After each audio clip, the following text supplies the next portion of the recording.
কাঁচা আমের সিজন থাকতে থাকতে এই রেসিপিটাকে বাড়িতে কিন্তু তোমরা অবশ্যই ট্রাই করতে পারো। বিনা তেল বিনা মশলায় তৈরি হবে আমাদের এই আজকের আমের চাটনি।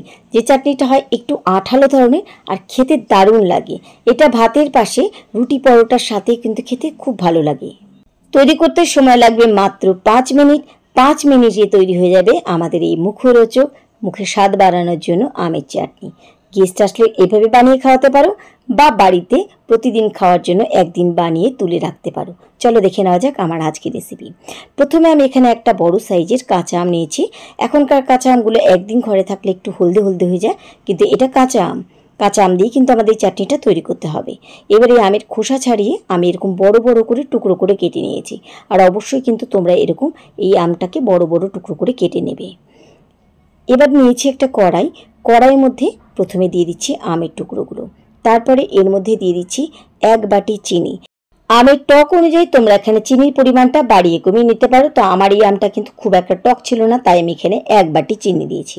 এবার দিয়ে দিচ্ছি স্বাদ মতন হাফ চামচ নুন, আর সাথে দিচ্ছি খুব ভালো রঙের জন্য, এখানে সুন্দর একটা কালার আসবে চাটনিতে, সেজন্য হলুদ গুঁড়ো। এর মধ্যে লঙ্কার গুঁড়ো বা কোনো রকম আর কিন্তু গুঁড়ো মশলা পড়বে না।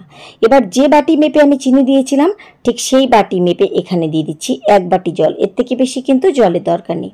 এবার ফ্লেম একদম হাই ফ্লেম করে দেবো। একদম ঘড়ির কাঁটা ধরে 5 মিনিটের মধ্যে আমাদের এই চাটনিটা কিন্তু তৈরি হয়ে যায়। ফ্লেম পুরোপুরি বাড়িয়ে দিয়েছি।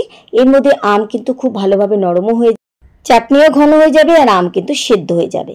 এবার ফ্লেম বাড়িয়ে দিয়ে কিছুক্ষণ ফুটিয়ে নিচ্ছি। ততক্ষণ ফুটাবো যতক্ষণে জলটা একটু টেনে না আসছে, চিনিটা একটু গলে না আসছে। চিনির পরিমাণটা এখানে কিন্তু তোমরা বুঝে দেবে।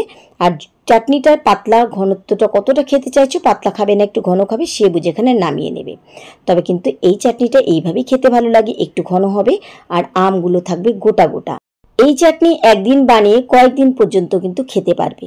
ফ্রিজের বাইরেও যদি রেখে দিতে চাও তাহলে কিন্তু এর মধ্যে 1 চামচের মতন সাদা ভিনেগার দিয়ে দেবে, তাহলে ফ্রিজের বাইরে ভালো থাকবে।